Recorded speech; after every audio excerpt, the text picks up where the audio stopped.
Championship picture is getting clearer after week 6, and the Miami Hurricanes headline a list of big-time winners over the weekend. Let's bring in the squad. You're talking ball with the ACC squad. From Florida State to North Carolina, from Syracuse to Miami, and from NC State to California, it's the local experts of the Locked On Podcast Network bringing you scoops, breakdowns, and the most comprehensive preview of the upcoming ACC weekend. Hang on, it could get loud, it could get heated, and it will definitely be fun. Squad up, you're part of the ACC squad. Shout out to the everydayers, and thank you so much for making the ACC squad your first listen. We're available free wherever you get your podcasts. We're free on YouTube. We're part of the Locked On Podcast Network, your team every day. Today's episode is brought to you by FanDuel. Right now, new customers can bet just $5, and if your bet wins, you'll get $300 in bonus bets to use across the app. Download FanDuel today. On this loaded episode, we'll take a look at Week 7 of the ACC football slate. We'll talk about all the problems in Chapel Hill. I think some of us in this room figured Bill Belichick era would not go so well. It's gotten off to a worse start than I could even imagine. We'll talk about Week 6 with gentlemen. The Miami Hurricanes headlined the weekend with a road rivalry win at Florida State. 28-22, the final score. Miami played with their food a little bit. They were up 28-20. They're up 28-3 in the game, I should say. And I'll let Jackson Holzer by the first round on this one. Is Miami now clearly the top team in the ACC, or do you think they could falter down the stretch? I mean, who else if it's not Miami? So, like honestly, if you are sitting here saying who should be the favorite in the ACC, and your answer is not Miami, then I would love to hear what you would have to say. Honestly, this is a team that I think top to bottom across the board is just strong everywhere, and they're elite in particular areas. But the reason why I say they're strong in every area is because you also have to look at it this way. They're not bad at anything. Like, every team seems to have some sort of weakness, right? What's the weakness of Miami? Well, they run the football well. They got a good quarterback. They got good outside weapons. Their offensive line's really good.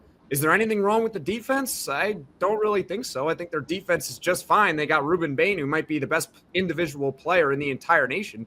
And so, yeah, they just walked into Tallahassee and they just beat the brinks off them. It was not a close game.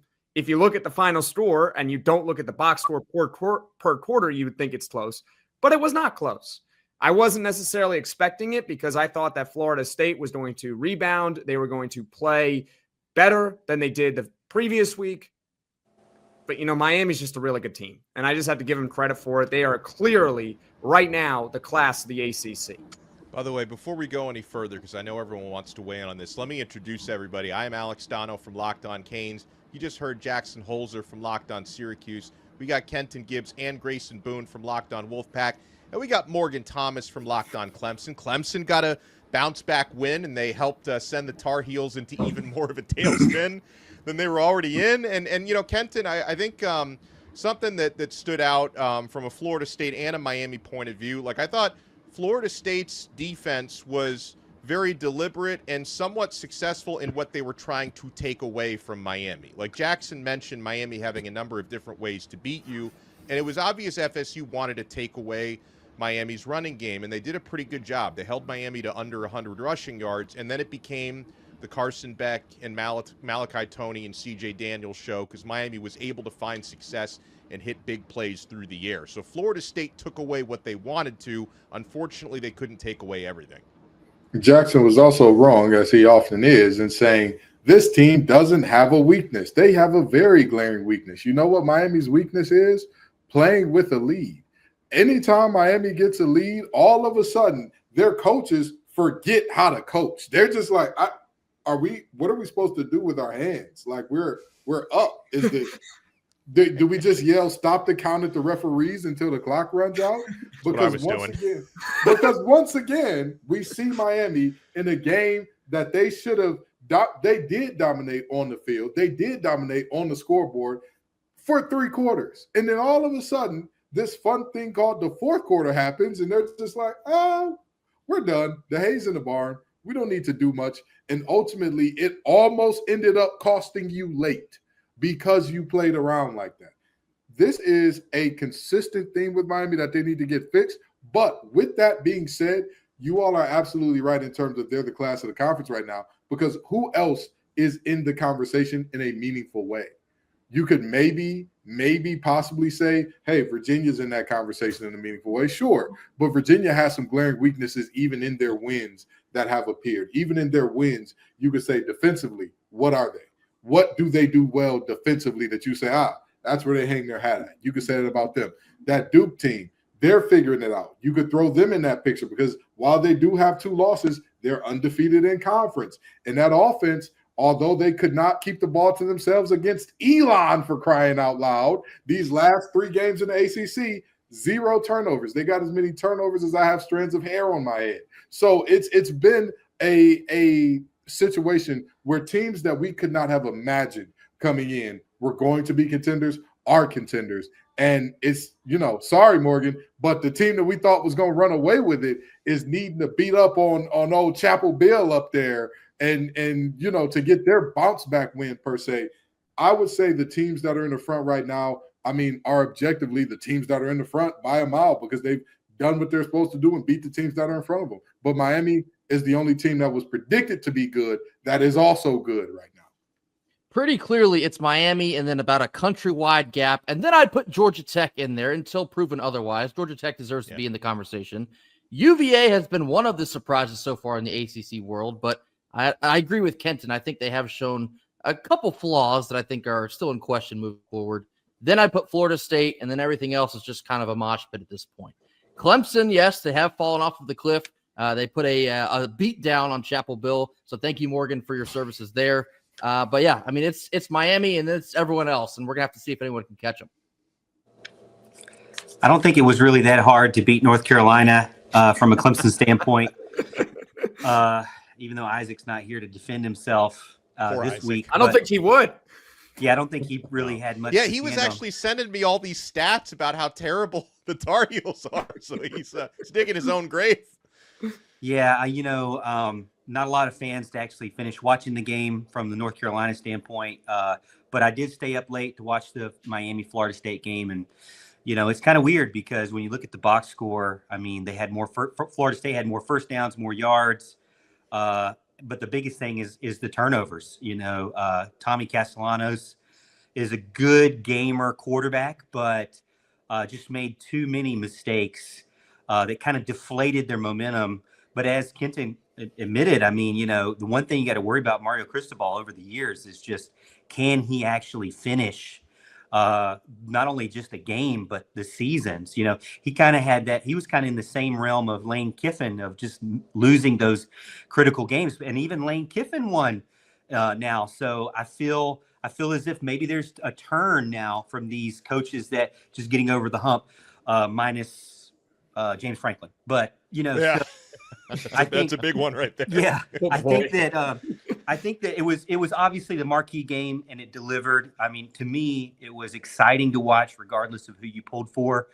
I gotta say, nobody talks about him, but the guy from West Virginia, Mesidor, what a player. I want him on my team. Clemson's defensive line has been a little bit of a disappointment this year in getting pressure. And that, as Jackson mentioned, the lines of scrimmage for Miami is tough. Yeah, I say it a lot on Locked On Canes about Akeem Mesidor, that if he had anyone other than Ruben Bain as a teammate, we would be talking about this guy every single day. He's putting up big time stats, and he and Bain are terrorizing quarterbacks together. And he actually, I think he's got more sacks at this point than Bain, because Bain gets more attention. But Ruben Bain actually individually had more quarterback pressures than Florida State's entire defense did, which was pretty wild on Saturday. But looking at the other results, guys, and you mentioned the other teams that are in contention in the ACC right now. Virginia beats Louisville on the road in overtime. Louisville had some self-inflicted wounds, but I'm not going to take anything away from UVA. 2 straight upsets in overtime. This one was on the road against a good Louisville team. Louisville's defense is playing well. Their offense has been a hot mess with the turnovers. They had a fumble that went the other way for a touchdown and another pick six from Miller Moss. He seems to do that a lot this year. But Virginia's 3-0 now in the ACC because their loss to NC State was technically non-conference. Pittsburgh, guys, got a big win after making the quarterback change from Eli Holstein to Mason Heinschel, who had a really good performance. Boston College is not very good, but Pitt wins 48-7. We'll talk more about Clemson's 38-10 win against UNC. Wake Forest over Virginia Tech, 30-23. NC State beats the mighty Camels, 56-10. SMU gets a big win. Sorry, Jackson, against Syracuse. It's been a tale of two teams since Steve Angeli got injured, unfortunately. Doesn't count. Doesn't count. Right? It only counts when you're starting quarterback plays. Correct. And Duke, 45-21 against Cal. And you know what's interesting, guys? The current ESPN percentages for who's going to win the ACC, behind Miami, they actually have Duke as the second team most likely to win the conference. They go head-to-head against Georgia Tech in a couple weeks. So that game is going to loom large. I imagine whoever wins that one is going to be potentially in the driver's seat along with Virginia to get to an ACC championship game, possibly against Miami. Oh, absolutely. That game, who could have thought that the two of the nerd schools would have like a very big bearing, one of which is a nerd school that doesn't even like football. I'm looking at you, Duke. I'm looking at you. That, they're going to play large into the ACC championship picture. And not only that, the playoff picture for the ACC. Let's be very honest about this, right? If you're pulling for the ACC, and this is not just an anti-Duke thing, because I know some people like to get on me about how much I talk about Duke doesn't deserve this because of their fans. But in all seriousness, their two out-of-conference losses, one of which being to a group of 16, it deeply hurts the ACC's chance of getting them in as an at-large, as opposed to a Georgia Tech team who could potentially run the table, or their only loss would be to the Georgia Bulldogs. And you would say, I'm all right with that. You lose to Georgia, lose to Miami in the conference championship. People could see that as we're all right with letting you in. We're okay with letting you in. Now, a team that lost to Tulane, that's a different story. That's a much harder sell on hey, we belong here. Really? Do you really? To Kenton's point, 26 to Illinois too. To Kenton's point, I think Georgia Tech has the easier schedule between them and Duke moving forward. So I'm a little surprised to hear that Duke is the second best odds there. But yeah, I mean, Duke's got to go on the road. They got to play at Clemson. So maybe Morgan has something to say about that. They got to play Georgia Tech head to head. They got to play UVA still. I don't know about Duke. I think they have the talent to do it, but Georgia Tech certainly has an easier path. I don't really know what it's like being down here at the bottom. Oh, here we go. It's new ground for you, Morgan. Oh, I want Mesidor. Welcome. I want Mesidor on my team. The 2 top 10 draft picks on the D-line out in there. If I need a third one. If Mesidor isn't careful, he's going to get drafted by the Jets. And we don't wish that upon anyone. Yikes. Yeah. He's going to start playing bad on purpose to avoid that. That's what Ruben Bain should definitely do. Because I think he might go first overall. Oh. Speaking of Clemson players who did great this week, I'm going to go with the Monday Night Football game with the Jacksonville Jaguars and the Kansas City Chiefs. Dude, what a Trevor touchdown. Lawrence. Did you see the double trip, almost fumble, fall over, touchdown to win the game against Patrick Mahomes? I mean, just makes me miss Trevor Lawrence and Travis Etienne so much more. Why are you not talking about Cade Klubnik? He's your current quarterback. He was a Heisman favorite coming into the season. Talk about Cade. He's can't find him on the Heisman boards anymore. He didn't like the pressure. He's doing a lot better now with no pressure. There you go. I'm going to tell you something. We haven't seen a guy make a killing like that in Chapel Hill since me and my boys took over the library. If you know, you know. Go ahead, Donna. I'm just going to keep running with this Jets bit here. I mean, he was really smart, Cade Klubnik. He realized that if he plays well this season, he might be the first overall pick, and the New York Jets are lurking. And they might get that first overall pick. But if not, they might get the second or third pick. So, he's kind of smart. Dropping around 2, dropping around 3, maybe just not get drafted at all.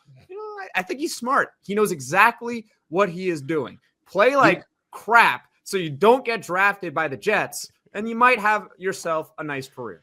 It's one of those things like going into this season, I think when we talked about players One of the last ACC squads we did before the season, we were talking about, top quarterbacks that we thought could perform this year. And I know Carson Beck was one of the higher ones, but definitely Cade Klubnik was up there. And it's kind of sad how far he has dropped.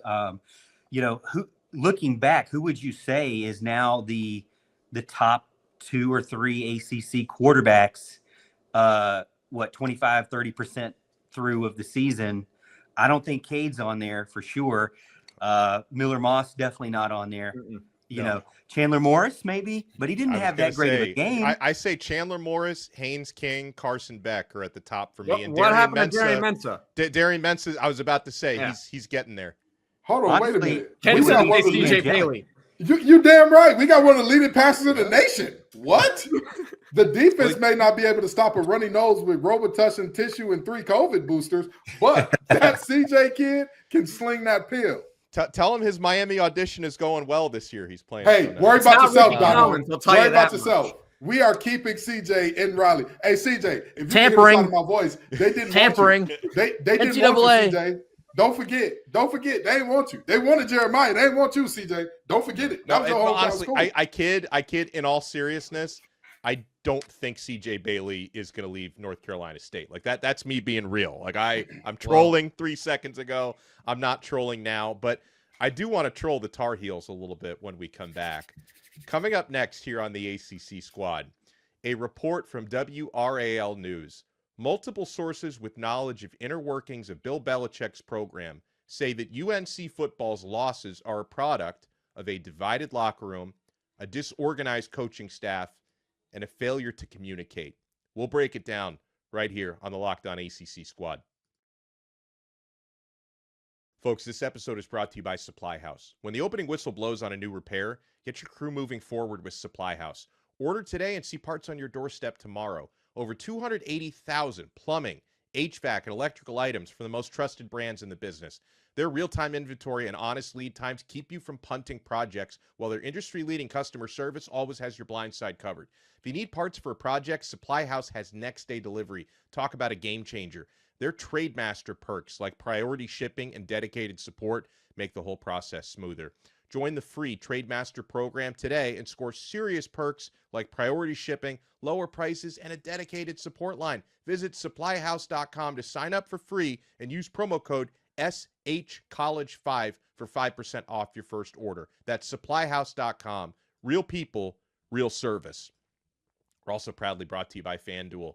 College football, NFL in full swing. FanDuel has an offer you don't want to miss. Right now, new customers can bet just $5 and get $300 in bonus bets if you win. That's right. Pick a bet, put down $5, and if it hits, you'll unlock $300 in bonus bets to use across the app. I love how FanDuel gives me so many ways to play. I've built parlays, I've bet futures, I've tried player props. You can even follow the lines live lines during the games. It makes watching football even more exciting when you've got a little something riding on the action. So what are you waiting for? Visit FanDuel.com to download the FanDuel app today and get started. Thank you so much for making the Locked On ACC Squad your first listen. For your next listen, check out our other shows. I host Locked On Canes, Jackson Holzer, Locked On Syracuse, Kenton Gibbs and Grayson Boone, Locked On Wolfpack, Morgan Thomas, Locked On Clemson. Clemson scored a 38-10 win in Chapel Hill that saw Kenan Stadium emptying out before halftime. I guess the highlight of their day was that ludicrous concert at 10 a.m. there in Chapel Hill. So Chapel Bill falls to 2-3 on the year. They've been blown out by the 3 Power 4 opponents that they've faced so far. And Kenton, I'll let you buy the first round on this one because you actually worked for this news outlet before, WRAL in North Carolina.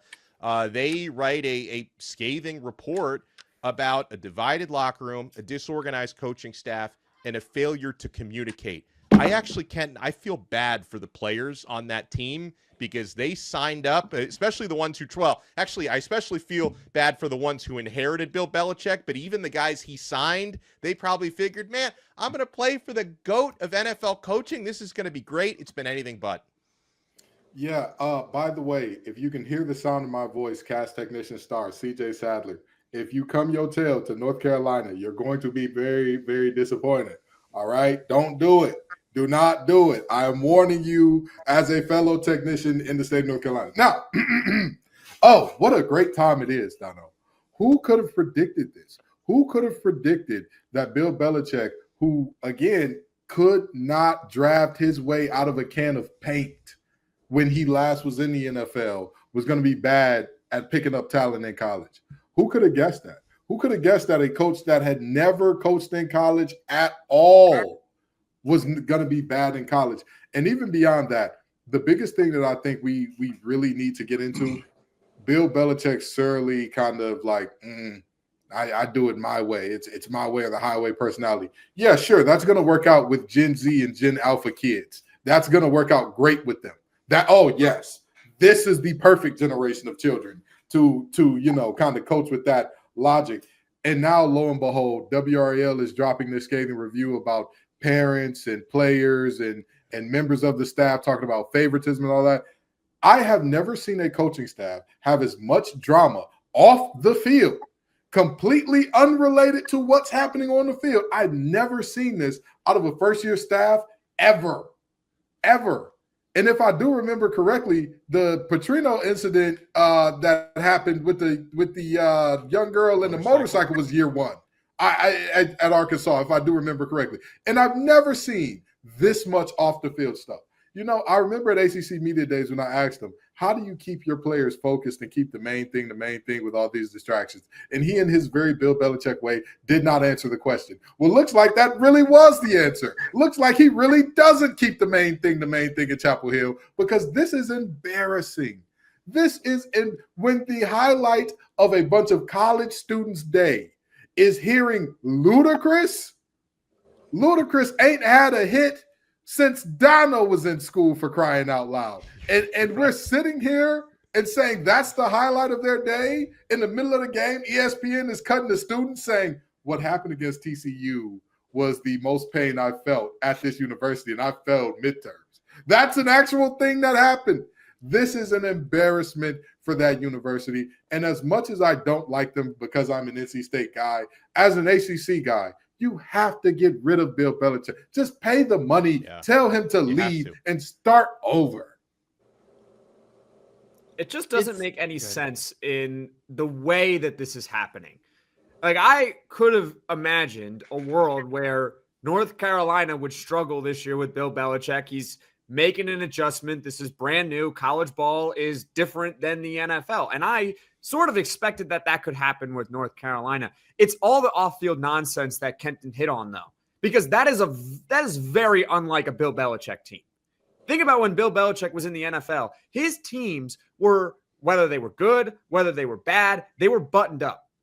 And they were basically robots. You didn't get anything out of them. Nothing came out of the building. You had no idea what they were going to do, whether they were good, whether they were bad.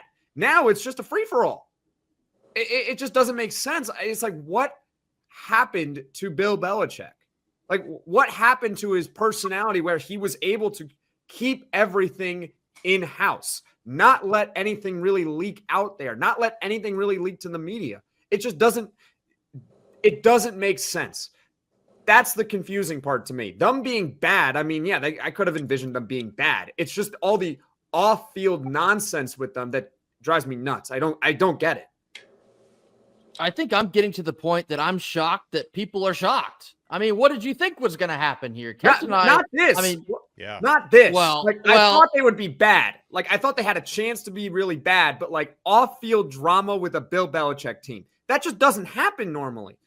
Yes, but that's been happening like every month since he was hired. Like, the writing has been on the wall all this time that this was going to be a nightmare. Not to mention you bring, 70 players through the portal, and all of a sudden things are just going to be fixed. You throw a bunch of money at it, and then all of a sudden we're a CFP contender. This was never going to work out. And my favorite dosage of copium that I've seen over in Dirty Footland, just give him more time. It's only year one. By year 3, he'll have this figured out. He's 73 years old. How much time are you willing to give this guy? They are the laughing stock of not just the ACC, but college football in totality. I love it. Kenton loves it. We're NC State guys, so of course we do. This is gone completely off the rails. It's been off the rails for quite some time. I'm at this point, I'm just to see how much further it will continue to go off the rails. You know what, Grayson? You make an excellent point there. They do need to give him more time. I think we need 4 more years of Bill Belichick. Come to think of it, that's fine by me. Lifetime extension. Yeah. I think that he's the GOAT, and we need to give him time. And I think that, in no time, you got to remember with the Browns, it didn't work out with the Jets and all that. It was tough. Don't remind me of the Jets. That is not cool. That's he figured it out the Jets, not you. Yeah, y'all took our defensive coordinator. I don't want to hear it. Listen. Oh yeah, he's doing great with the New York Jets right now. What's their defense ranked? They might be the 33rd ranked defense. He figured it out. They don't have a takeaway through 5 games. Well, listen. Bill Belichick is gonna get it figured out eventually, and I think in Chapel Hill, these things take time, And I will say this on a serious note, Jackson. You saying I'm surprised that this happens. That is why I specifically asked that question at ACC Media Days, because it's a very different group of people working with 25, 26, 30-year-olds with wives and kids and mortgages is different than worrying about an 18-year-old that's saying, where's the function? Where's the next house party at? That's a different crowd that is going through and experiencing different things. So it's easier to tell a 35-year-old, I swear to God, if I catch you coming out of a nightclub in Boston, you're gone. This is it. This is your last shot. And telling the 18-year-old who knows, you cut me, I'll just transfer. Even worst case scenario, I end up at App State. Worst case scenario, I end up at Gardner-Webb. I'll be okay. But let me say something to Jackson's point, though, because Bill has also changed. Like, he's had a book tour right after he got the job. And, of course, Jordan Hudson's making everybody mad at CBS with the demands for the book tour. They were going to do this Hulu documentary. So you're telling me Bill Belichick, who when he was in the NFL hated the idea of doing Hard Knocks, they were going to do a Hulu documentary that then UNC canceled when they lost their 3rd game. Tano, Bill Belichick wouldn't let Madden football use his name, image, and likeness in a video game. That's right. Yeah, now he wants to sell books and do documentaries. He's changed. Well, in the words of one Canadian that everybody seems to be upset at right now, was that a world tour or your girls' tour? Okay. Yeah. That needs to be asked to Bill Belichick because, like you said, this has never been him. This has never, ever, ever been him. And you look at all the other things in his life, and there's one thing that changed in a major way. Because, I mean, again, I hate to talk about the off-the-field stuff, but at some point in time, when you do get into the off-the-field stuff and all the chaos that's floating around that locker room, it starts from the top down, and the head man does not have his life in order in a meaningful way, and it's spilling over into the team. And last thing for me, Hulu has that footage, by the way. Like, they have 5 games worth of footage. I think they should sell it to Kenton Gibbs and Grace. You guys can release it on Locked On Wolfpack. Hey, Hulu, right here, baby. Hulu, I got 5 bands for you. I got 5 bands. If y'all can hear the sound of my voice, I have $5,000 if y'all will release all of the raw footage to me. Roll the tape. Let me ask Morgan from Locked On Clemson. Obviously, you can weigh in on the off-the-field stuff as well, but also, like, that was a bounce-back win for Clemson. But do you feel like, what did you take about Clemson's performance? What did you take away, or was it more about North Carolina? Because I don't even know what to do with what Clemson did to them on the field because North Carolina's bad. Yeah, North Carolina is bad. I mean, they're so bad that the fans were standing up, rolling out, going to another area code. They were yelling, "Move, Bill, get out the way." I can keep going, but no, the Tar Heels are very bad. They don't want to play defense. They don't want to tackle. They don't even want to push you out of bounds. So to say that Clemson came out and dropped 488 yards or something like that is you're excited because, I mean, I can't complain because, I mean, for, 4 weeks I've been complaining about being a terrible team, and being 1-3. So I have to be happy with a first ACC win. But then again, it's like Clemson also did really good in the first quarter. And then the second, the third, the fourth quarter actually kind of shut it down. They had Cade Klubnik until about halfway through the third, and then they brought in all the backups about halfway through, and it really just shut down. Actually, the second half, if you look statistically, North Carolina outgained Clemson and scored more points. Clemson only had three points in the second half. They really kind of put the brakes on, almost as if like Dabo and Bill are part of the same HOA or something in Florida, and he just didn't want to step on the neck. I was really kind of disappointed because this would be a game where you needed to kind of like rack up a ton of points. So I'm a little bit happy, but also a little bit frustrated. And there is still that concern that this was the first time the team was able to play their backups more consistently. And not only did they go pretty vanilla, but they didn't really look that great either. So as a Clemson fan, you're not only thinking about 2025, but you're thinking about 2026 and kind of worried, like Dabo's high school only mentality is not what it used to be. Dabo's playing the long game. He's saying if I don't fully stump a mud hole in them, they'll keep him around longer. Because if he would have put up 70, then the administration would have been more likely to be like, we might have to move off of this. But if I put up 50, you know what I mean? If I put up high 40s, they might keep him around. Again, he's on the 4 more year bandwagon with me. He knows these things take time. He knows, because Dabo wasn't an instant success as a head coach, of course. It took him, 5-6 years before he won double-digit games, of course. Nudge, nudge, wink, wink, Carolina. I think it was like 3, but yes, you're right. So, but and like you mentioned, like Clemson, Dabo has really stomped some teams and caused them to lose their coach in the past. So, it's not like Dabo happened to one of my former coaches, Al Golden. Yeah, Al Golden, Mr. Ty. Yeah, Mr. Ty. Well, when we come back, let's take a look at the Week 7 football slate, which isn't great, but there's one game that clearly stands above the rest in the ACC, and a couple of games that are going to give us a clearer picture, I think, of a possible ACC championship. You want to keep it locked right here. We're not done yet on this brand new episode of the Locked On ACC Squad. Mazda crafts cars for those who do more than simply move. Mazda delivers confidence with every ride, with more IIHS Top Safety Pick Plus awards than anyone else. From footwork to breathwork, athletes sweat all the details. Mazda brings this same intention to how we craft every model. You can feel Japanese craftsmanship in every detail, from the metallic accents to available Nappa leather upholstery. With all-wheel drive standard in every crossover SUV, you can drive with confidence through almost any season. Like our players, we sweat every detail, because when you make every move count, impossible becomes irrelevant. Mazda, move and be moved. We're also proudly brought to you by Quo. One of the tools that helps make a huge difference for business owners is Quo, formerly Open Phone. It's the same great business phone system you've heard us talk about before, just with a new name. And here's why it matters. Every missed call is money left on the table. When every customer conversation counts, you need a phone system that keeps you connected 24/7. Quo is the #1 business phone system that streamlines customer communications. It works right through an app on your phone or computer, so no more carrying 2 phones or relying on a landline.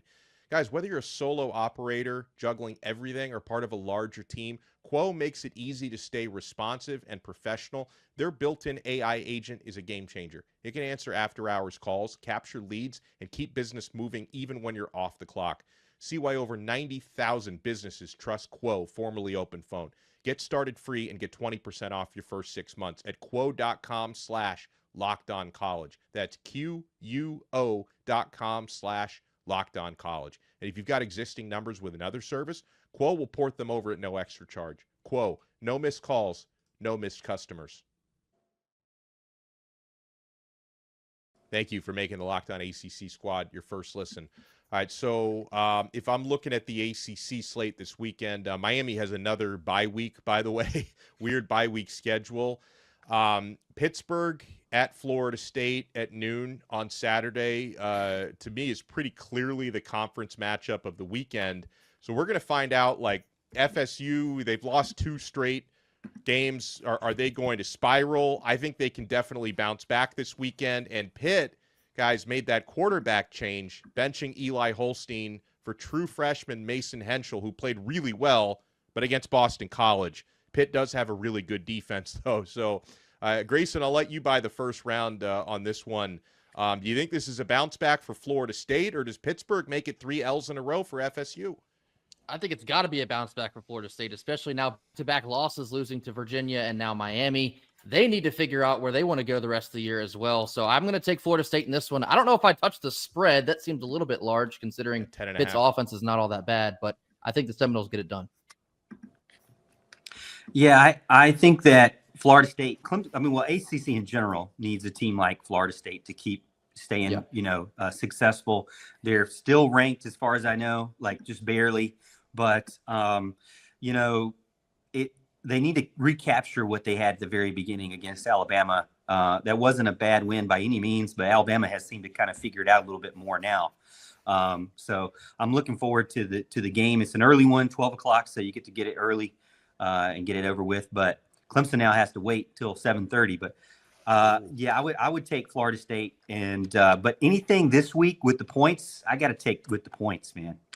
I was going to say I don't really get the line. Like it's it's Florida State by 10.5. That's right.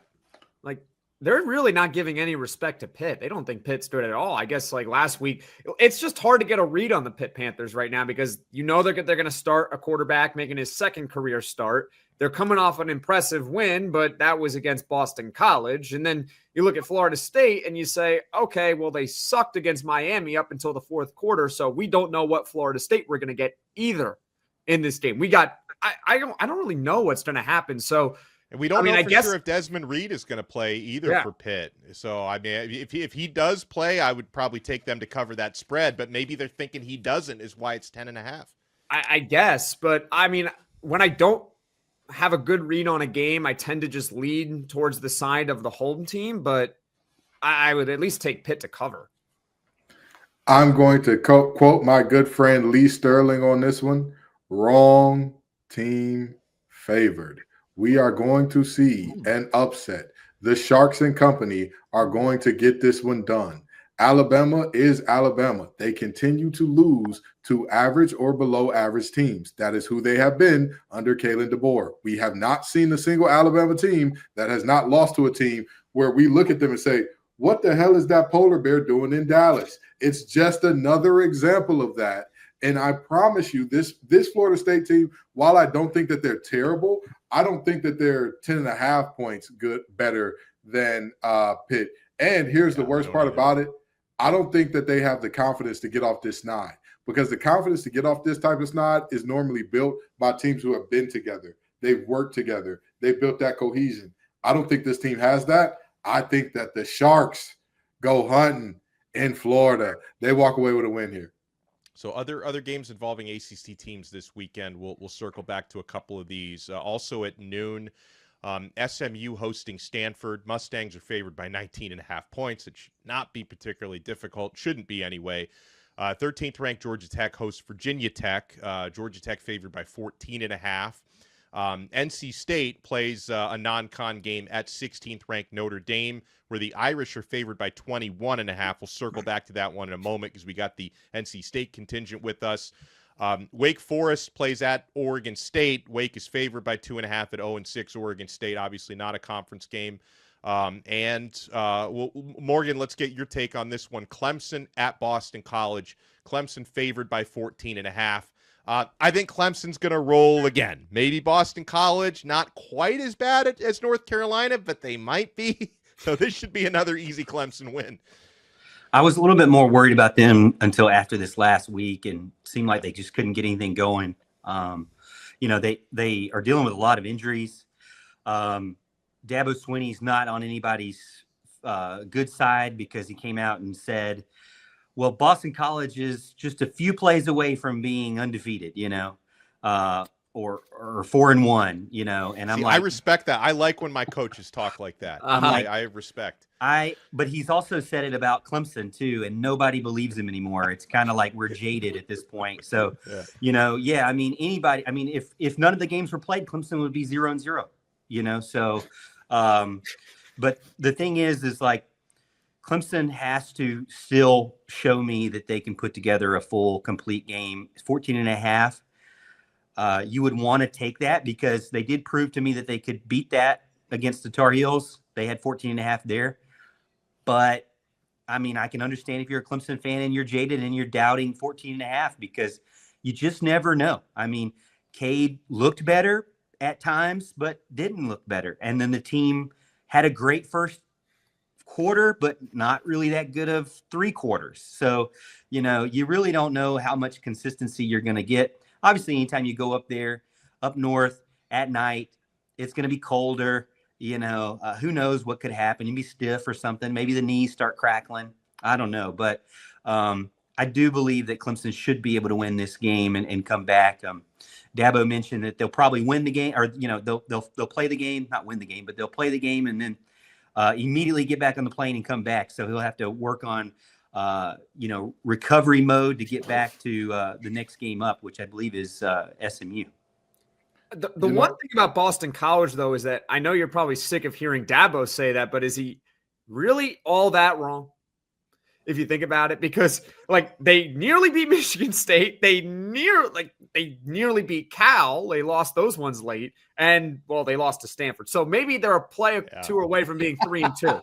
Yeah, I don't know what you're trying to do there, Jackson. I'm just saying, it's not like Boston College in every game this year has lost 48-7. They're bad, but they haven't lost 48-7 in every game. They lost in overtime to Michigan State. They lost a close one to Cal. I don't know how they lost to Stanford. That's because they're a bad team. But I guess you're just sick and tired of hearing Dabo say something like that. I don't think they would ever stop that they have a bad team and that they're bad. But I don't think they're bad, but they're not as bad as maybe what they were last week. Last week was by far and away their worst game of the season. The other prior weeks, they were at least competitive, and they just lost. Before Narduzzi was kind enough to get players in the game who need some film before they transfer, that game was 45-0. Yeah. What 1 or 2 plays what 45-point play do you know about? I'm not talking about that. You're mentioning the one game they had no chance of winning. But the other ones, I mean, they lost in, I think, double overtime to Michigan State. They lost to Cal at the end. Cal had a late touchdown with 1:30 to go from 51 yards out. I'm looking at it right now. So they were a couple plays away there from winning that one. I don't know how you lose to Stanford by 10. Well, that's the part where I say they're just a bad team. And you know the crazy part? You mentioned 3 teams that didn't even play in bowls last year. I don't think any of those 3 teams. I know. Won a they're bowl all game. bad. And Michigan State is not good, by the way. I know. I'm just saying they're all they're bad. not good. That's what I'm trying to point out here. But they could have beaten the other bad teams, but they're just a little bit more bad. Everyone, it's Jackson Sweeney. You sound like Dabo. He's clearly on the Sweeney payroll. I'm gonna tell you this. Last week I said, like the Levert family at Brugger's Bagels, not enough spread. Well, we're gonna go with the Jelly Roll concert that's mixed in with a Thanksgiving dinner. Still not enough spread. Clemson is going to blow this team out of the water. This will be the worst thing that Boston sees since that damn Tea Party all those centuries ago. You understand? This team is going to get demolished. This is not going to be close. This is not going to be good. We will not walk away from this saying, Boston College is on the upswing. We won't. All right, so before we run here, we got the NC State contingent getting 21.5 points at Notre Dame. That's a big number, fellas. Do you think NC State can make this one interesting and possibly even pull the upset?